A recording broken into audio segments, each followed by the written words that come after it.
Jadi bagian dari dakwah kami. Dukung dakwah digital dan sosial media kami. Raih pahala amal jariah yang terus mengalir sampai hari kiamat. Hari ini tema yang akan Uma bawa untuk teman-teman semua adalah futur. Teman-teman pernah dengar kata futur atau kendor dalam beribadah atau merasa malas dalam beribadah atau merasa tidak semangat dalam beribadah. Teman-teman semua, kalau kita membahas mengenai futur, futur itu apa sih? Hilangnya semangat, hilangnya gairah, hilangnya kekuatan untuk bisa beramal soleh. Biasanya rajin baca Qur'annya, biasanya rajin tahajudnya, tiba-tiba kita merasa malas, kita merasa jenuh, kita merasa bosan, sampai kita bisa saja mengurangi amal ibadah itu, bahkan yang paling berbahaya adalah meninggalkan amal ibadah itu. Futur atau hilangnya semangat ini penyakit yang sangat berbahaya. Kenapa? Karena biasanya dia akan mulai melepaskan satu persatu hingga akhirnya terlepas semuanya. Itu futur ya.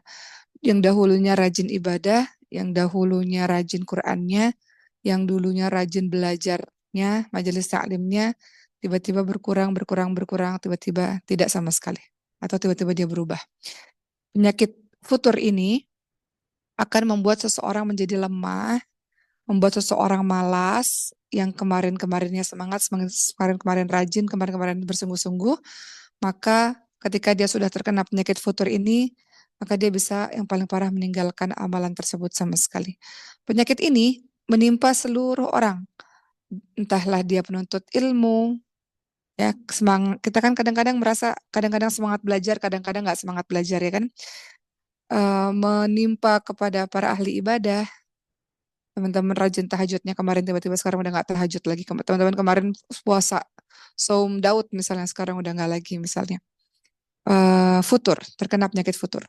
Rasulullah SAW bersabda, sesungguhnya setiap amal itu ada semangatnya dan setiap semangat itu ada futurnya, ada malasnya, ada jenuhnya. Nah ini akan kita bahas pada hari ini teman-teman semua. Faktor apa sih berikutnya yang akan membahas yang menyebabkan seseorang dilanda penyakit futur itu? Faktor apa yang membuat seseorang dilanda penyakit futur tersebut? Pertama, seseorang bisa mengalami jenuh, malas, lambat, futur ya kita bilang ya. Pertama, kalau dia tidak ikhlas dan tidak menjaga keikhlasannya. Contoh, teman-teman sekarang semuanya fokus untuk ngafalin dan belajar Quran. Lalu tiba-tiba teman-teman terjangkit penyakit futur ini, malas, jenuh, lambat. Bisa saja penyebabnya salah satunya adalah tidak ikhlas atau tidak menjaga keikhlasan. Awalnya ikhlas adalah karena Allah, tapi di tengah-tengah perjalanan ikhlasnya udah mulai goyang. Keikhlasan itu penting teman-teman semua. Innamal a'malu binniyat, sesungguhnya amal itu tergantung dari niatnya. Ikhlas itu lillah, ikhlas itu melakukan segala sesuatu karena Allah. Itu penting. Kenapa? Karena dengan ikhlas itu akan mendorong para muslim ini untuk bersungguh-sungguh dalam beramal. Tidak cepat bosan. Kenapa? Karena kalau orang sudah ikhlas, yang dia harapkan adalah pahala dari sisi Allah Subhanahu wa taala. Sebaliknya kalau dia tidak ikhlas, lawan ikhlas itu adalah ria. Sebaliknya kalau dia tidak ikhlas atau dia ria, maka itu cepat sekali semangatnya cepat sekali padam. Ya, maka dia akan terjangkit penyakit futur.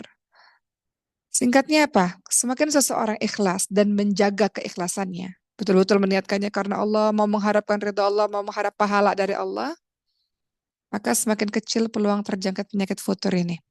Kenapa? Karena dia tahu semua yang dilakukan gak ada sia-sia. Dia ngafalin Quran siang malam, dia sholat siang malam, dia saum puasa luar biasa. Dia tahu semuanya bernilai pahala besar di sisi Allah Subhanahu wa taala. Itu yang membuat dia semangat terus dalam melakukan amal soleh. Uma sering ditanya kepada teman-teman, Uma nggak capek ya kalau safari dakwah? Sehari safari dakwah itu bisa 4 masjid di pelosok-pelosok. Pergi dari rumah jam 4 pagi, naik pesawat ke satu kota, sampai penginapan jam 12 malam. Sepanjang perjalanan di mobil terus gitu ya.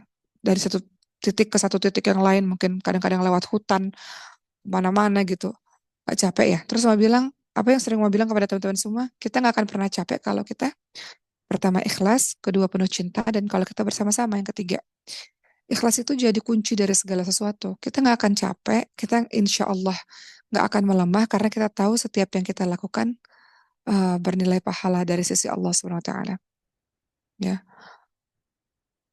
وَمَن يَعْمَلْ مِثْقَالَ ذَرَّةٍ خَيْرًا يَرَهُ وَمَن يَعْمَلْ مِثْقَالَ ذَرَّةٍ شَرًّا يَرَهُ. Ya Allah SWT berfirman, kalau kita mengerjakan kebaikan sebiji zarrah, Allah akan balas. Jadi orang-orang yang lillah, dia tahu dia mengharapkan pahala dari Allah SWT, maka dia insya Allah akan jauh dari penyakit yang bernama futur itu. Oleh karena itu, kita minta sama Allah supaya kita berusaha untuk menjaga keikhlasan kita. Ikhlas tadi apa? Melakukan segala sesuatu untuk mengharap pahala dari Allah. Melakukan segala sesuatu lillah karena Allah Subhanahu wa taala. Ya. Kemudian berikutnya yang kedua, tadi kita bahas mengenai apa? Tadi kita bahas mengenai faktor yang menyebabkan orang-orang dilanda penyakit futur. Penyakit futur itu penyakit yang lemah, malas melakukan amal-amal soleh. Faktor yang kedua, penyebab terjadinya penyakit ini adalah tidak menguasai ilmu agama atau tidak menguasai ilmu syar'i. Apa hubungannya menguasai ilmu agama dengan futur? Tentu saja ada hubungannya. Kenapa? Semakin lemah seseorang tentang ilmu agama atau ilmu syar'i, maka semakin besar potensi untuk terjangkit penyakit futur. Kenapa? Sebab dia nggak tahu tentang dalil-dalil yang menganjurkannya untuk beribadah, yang menganjurkannya untuk beramal. Dia nggak tahu dalil-dalil yang menganjurkannya untuk mencari ilmu. Dia nggak tahu dalil-dalil yang menjelaskan keutamaan-keutamaan kalau dia beramal soleh ini, beramal soleh itu. Dia nggak paham karena dia nggak belajar ilmu agama tersebut. Maka dia cepat terjangkit penyakit futur.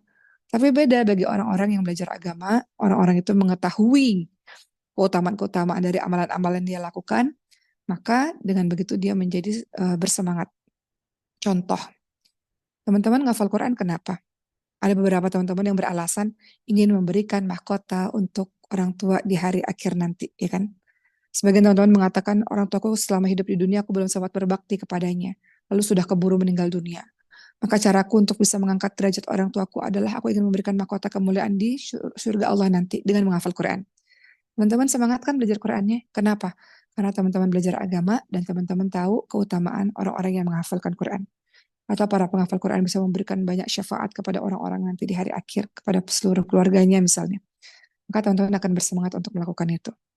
Atau teman-teman bersemangat untuk beristighfar, meminta ampun untuk orang tua kita yang sudah meninggal dunia. Kenapa teman-teman bersemangat terus melakukan itu? Karena teman-teman tahu bahwa kalau kita beristighfar untuk orang tua kita yang sudah meninggal dunia, nanti di hari akhir orang tua kita akan terus naik derajatnya di sisi Allah.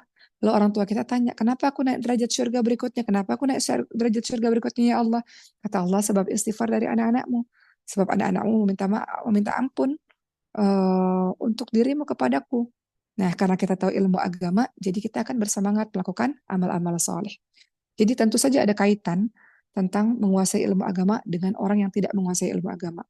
Orang-orang yang tidak menguasai ilmu agama atau tidak tahu ilmu agama, maka akan cepat futur, cepat malas.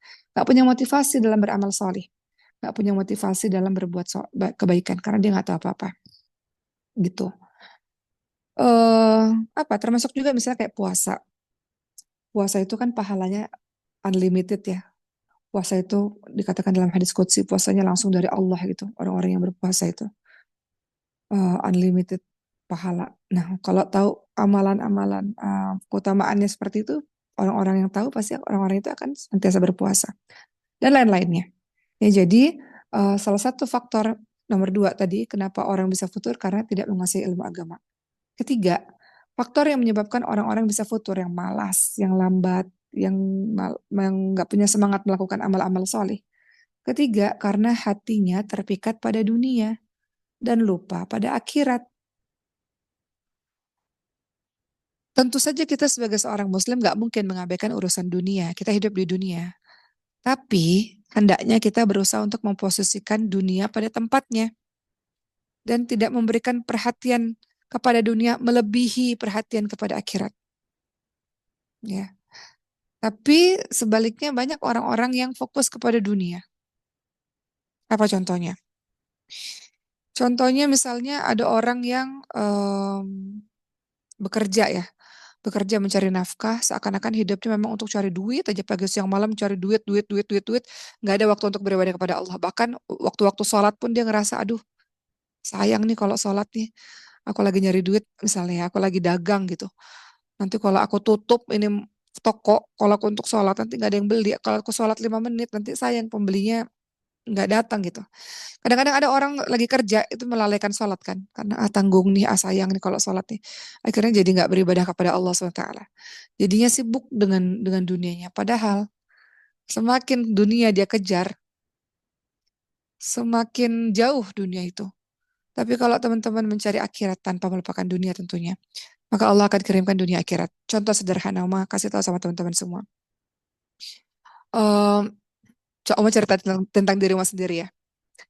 Dulu waktu zaman-zaman SMP ya, Uma tuh ikut SMA juga. Uma ikut casting ke sana kemarin ratusan casting. Aku mau jadi pemain film, mau jadi pemain sinetron.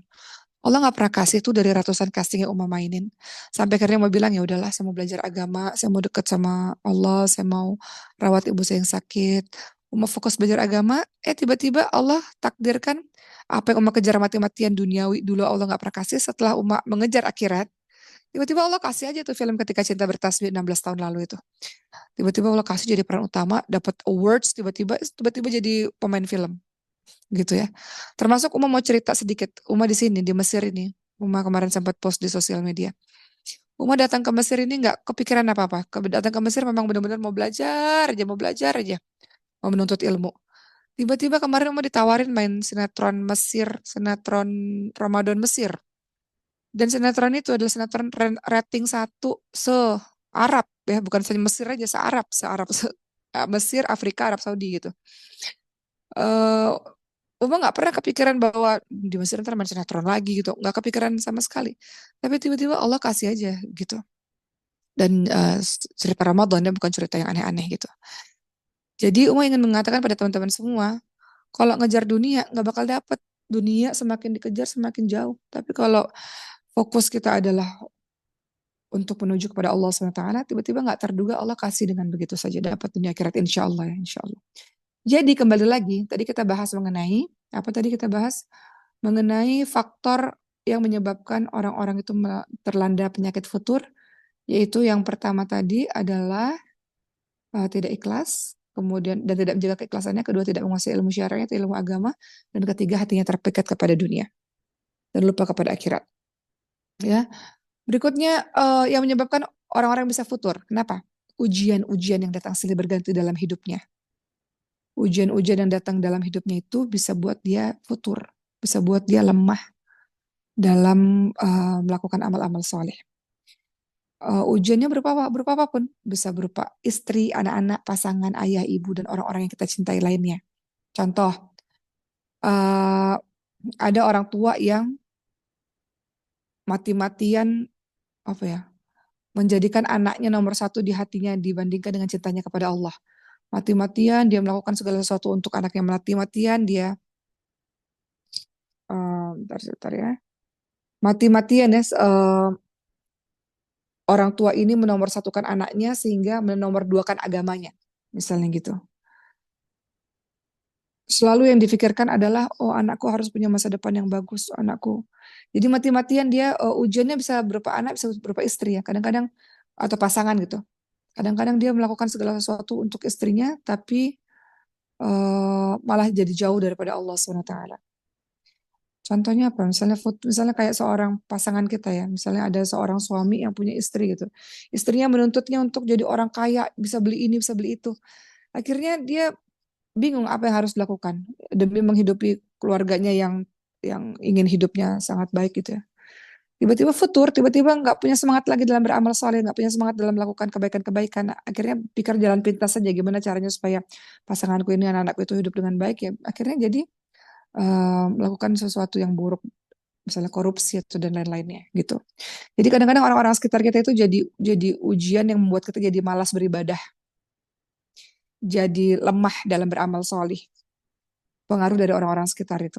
Jadi ujian itu salah satunya orang-orang sekitar itu bisa membuat kita futur. Berikutnya apa lagi? Yang membuat kita futur itu lingkungan yang rusak, lingkungan yang buruk, pertemanan yang buruk. Kata Rasulullah apa? Perumpamaan teman itu seperti minyak wangi. Kalau kita dekat sama dia, kecipratan wanginya. Tapi teman itu bisa seperti pandai besi. Kalau kita dekat-dekat sama dia juga, ada teman yang seperti pandai besi ya. Yang kita terciprat baunya atau terciprat apinya gitu. Ya. Jadi artinya apa? Artinya temanmu sangat mempengaruhi dirimu. Teman-teman cari circle pertemanan persahabatan yang soleh, itu wajib tuh. Tapi kalau mau berteman dengan yang lain-lain, kalau engkau sudah kuat, pondasimu sudah kuat, engkau boleh berteman dengan yang lain-lain karena engkau akan mewarnai, bukan diwarnai. Tapi untuk orang-orang terdekat, circle terdekatmu harus orang-orang soleh. Supaya kalau engkau lemah, engkau bisa tercharge dengan mereka. Kenapa ada maskanul hufaz Uma buat itu beberapa tahun lalu, 8 tahun lalu? Kenapa? Karena Uma takut. Uma bergaul ya dengan berteman dengan berbagai macam orang. Tapi Uma pengen pulang ke rumah tuh pengen tercharge dengan orang-orang solih. Pengen circle terdekatnya orang-orang solih. Pengen circle terdekatnya para penghafal Quran.